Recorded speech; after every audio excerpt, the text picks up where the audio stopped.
Everybody, you are now tuned into hiphopruckus.com and dangervision.net. I am your boy, Tommy Danger, the Now Later Man, and this week in the building we have Charlamagne the God. What's really good?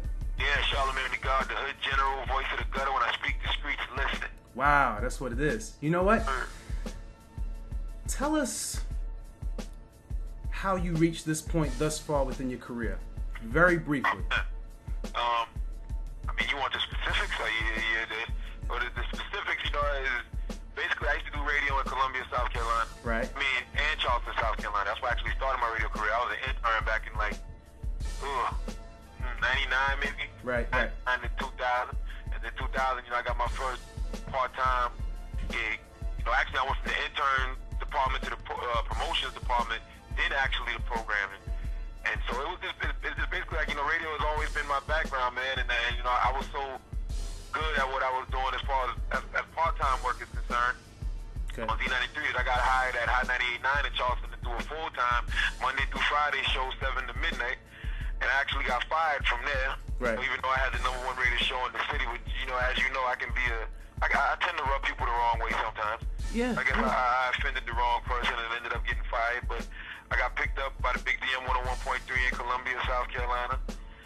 I went from there to WHXT Hot 103.9 in Columbia, South Carolina. They're all owned by Inner City Broadcasting. The WBLS up here in New York is owned by Inner City Broadcasting. And like, Wendy was just peeping my grind, peeping my hustle, man. Like, you know, a lot of the interviews I was doing, I was leaking to the internet, which is such the beauty of the internet, because being from South Carolina, you don't really have that reach to reach the masses. If there was no such thing as the internet, we'd just be buried in South Carolina or buried in any other small town. But being that we was coming from South Carolina and I was working the internet the way that I was, she was hearing a lot of my interviews and just hearing a lot about me, period. So it's like when she finally did come to the market and heard me, she took interest. And, you know, her management, Kevin Hunter, my manager now, he reached out to me and we made it happen. So question for you. How far along from the time of you actually being an intern to developing your style did you create your character? Or have you always been like that from day one? Always been like that from day one. Like, to me, it's not even a character. Gotcha. You know what I'm saying? Like it's just me. Like, Gotcha. you know, you meet my pops and you be like, damn, who is this guy? Like, you know, he's just very outspoken. Like, is this something that we do? You know what I'm saying? So it's just like, when I finally got the ability to get in front of a microphone, you gotta understand, man, I'm 18, 19 years old, you know, fresh off a dirt road. So it's like I was going to work drunk, high, whatever, and just speaking my mind. Like the same conversation we was having on the dirt road, on the block, or in the barbershop, I was just bringing to the radio. Gotcha. So it just took off. So how is radio different, even though there's the same owner between South Carolina and New York, but how is it different in being on the air besides being directly with Wendy? I mean, to me, it's really no difference, only because the same thing I was doing in Columbia, I was doing here in New York. The main difference, that is a difference. I take that back. The main difference is the fact that, like, if I say something in South Carolina, like, just imagine the industry as a pool. If I say something in South Carolina, you might see the ripples of it in the pool. But when you say it in New York, it's like dropping a big boulder, splash. Everybody gets wet immediately. Got you. You know what I'm saying? Yeah, like that. Like, that's the difference. Now, the biggest question that I want to ask you is, when you speak bluntly and from the heart, how do you remain so calm when people begin to lash back at you? Because it comes with the territory. I mean, you got to understand that, you know, if you put something out there, it's going to come back at you. And one thing about an honest opinion is sometimes the truth hurts, and sometimes people just don't. I mean, we live in a society that doesn't like honest opinions no more. Like people don't like, I guess, that quote-unquote realness. Like, you know what I'm saying? Like, right. so it's like when you express your opinion, you got to expect that other people are going to express theirs back to you. Some might agree with you, some might not. So it's like, why should I get mad? I understand that opinions are like assholes. Everybody got one. Got you. So why should I get upset or get angry? Like, I have nothing to do but remain calm. It don't bother me at all. Because the checks are coming in, basically, correct? I mean, it ain't really about the check. It's just like, it is about the check. It doesn't bother me. Like, it's really nothing to get mad about is what I'm saying. Like, you know, I express my opinion. People are free to express theirs. I have no choice but to remain calm. Got you. Do you feel that there's a time and place for your type of delivery because of the time and day in which you come on here in New York? I apologize because I'm not sure what time you come on down in South Carolina, but from what I've read, some people are against what you do up here in New York because of, I would consider it as the time, but how do you feel about that? I mean, that's the stupidest thing I've ever heard in my life. The only reason it's the stupidest thing I've ever heard in my life because who dictates a time of day when something should be said? Right. You know what I mean? Like, is a murder less bad because it happened during the day? I hear you. Than it is at night? I hear you. Like, it doesn't matter. Like, is positivity better in the day than it is at night? You know what I mean? Like, I don't even understand that logic, but, you know. Got you. Top 3 memorable interviews that you've done thus far. Number 1 would be the Honorable Minister Louis Farrakhan. Got you. Explain it. You know, I mean, that's Minister Louis Farrakhan. That don't got nothing to do with rap. That don't got nothing to do with entertainment. That don't got nothing to do with hip hop. That's just life.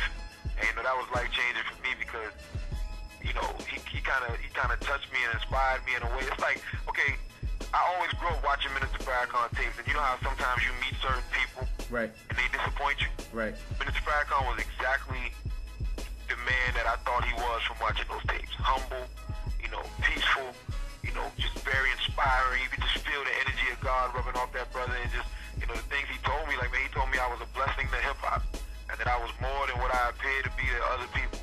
Gotcha. And he wanted to give all the wisdom that God gave him, and he wanted to instill it in me. So it was like, that moved me to this day. That's something I'll be telling my grandkids about, bro. Nice. You know what I mean? So who's the second person? I guess most memorable, I would have to say Buffy the Body. You know what I'm saying? Only because like that was the interview that really got Wendy's attention. So you mean to tell me really even put me on her radar. Even during that interview, you didn't feel like just a little bit riled up when she started, you know, just coming at you? Like, you didn't feel like a little tension? You just remained cool the whole time? Not at all. Because first of all, that's a female, so it's like, you know, you're a clown ass dude if you arguing with a female. You know what I'm saying? Right. Getting riled up when a female is coming at you, but nah. You know what I mean? I knew. You gotta understand, man. When you say things that you believe are honest, like all I asked her was, what are you gonna do when you get old? Your ass starts to shrink. You start getting wrinkled. What are you gonna do? Because you're Buffy the Body. It's not like you're Buffy the Brain. What are you gonna do when all of this is over? What's your plan? Okay, all right. And she didn't have one, and I knew that probably was gonna offend her because it's like when you sit down and you think about it, just put yourself in her shoes and sit down and think about it. Like, damn, what the fuck am I gonna do? Yeah. And who the fuck are you to be asking me, motherfucker? Gotcha. So it's nothing, man. So who was the third person? I don't really know if I have a third, man. I mean, I've done a lot of different interviews, man, but like those are the only real 2 that, you know, really stand out to say that, you know, those are my favorites, but they were favorites for different reasons. You know, favorite number 1 is because that's the Honorable Minister Louis Farrakhan, and everybody don't get to talk to him. Gotcha. Especially a little young jock from number 89 Market, Columbia, South Carolina. So what did Janet Jackson whisper in your ear that night? I hear you. So what did Janet Jackson whisper in your ear that had you smiling? Oh, no, she just told me I was handsome, that's all. Nice, because I see in every other picture. She just told me I was handsome, that's all. Wow. That's all it was. That's what it is. Tell us about the current project that you have right now. South Crack the album, man. It's in stores and online August 19th, man. And it's just basically a lot of dope artists from South Carolina. South Carolina is my state. I put on for my state heavy. Okay. You know, being in New York City, being on the When You Win experience, I've gotten the opportunity to acquire a distribution deal with Lightyear EMI. Okay. And I couldn't think of nothing else that I wanted to do other than put out a South Carolina compilation album. And you know what's funny? It's like other dudes from my state have acquired distribution deals before, but they did selfish things like put out their own albums. Like, Gotcha. you know, no disrespect, but you know, you had an old ass radio personality down there, and he put out a rap album. It's like nobody wants to hear you rap, bro. Gotcha. He should have put out a South Carolina compilation album. You know, I got the opportunity to do it. God loved me, put me in this position, so I'm putting out the South Carolina compilation album, man. You got artists on there like Little Rue, you know, Collard Greens, Marley Marl, Mr. Taylor. All these dudes are heavy where I come from. Okay. Who did some of the production on the album? I got production from my man 9 Mil. He's from Columbia, South Carolina. I got production from Venom Vendetta. I got my man Dame Grease. You know, Dame Grease did a lot of work with the Rough Riders. Yep. You know, he did DJ Drama's first single from his album, The Feds Taking Pictures. Studios. I got him doing production on there. Okay. And, you know, it's kind of a big deal, man. And what I'm basically trying to do, I'm trying to establish my brand, which is Stupid Dope Moves Incorporated, as well as the brand in South Carolina. And the people have been paying attention, man. We've been putting out these mixtapes. We've been putting out mixtapes for a long time, but last month we really went heavy with two mixtapes, South Crack Bomb 7 and South Crack Bomb 8.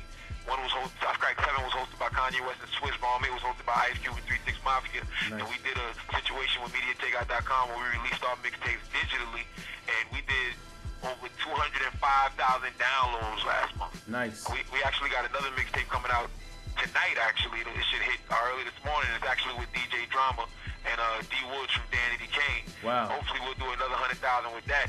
And since our online presence is so big and everything is going digital, I did a situation with iTunes to have the South Crack album online on iTunes starting on the 19th for $1.99. Nice. So it's going to be a 7-day recession special.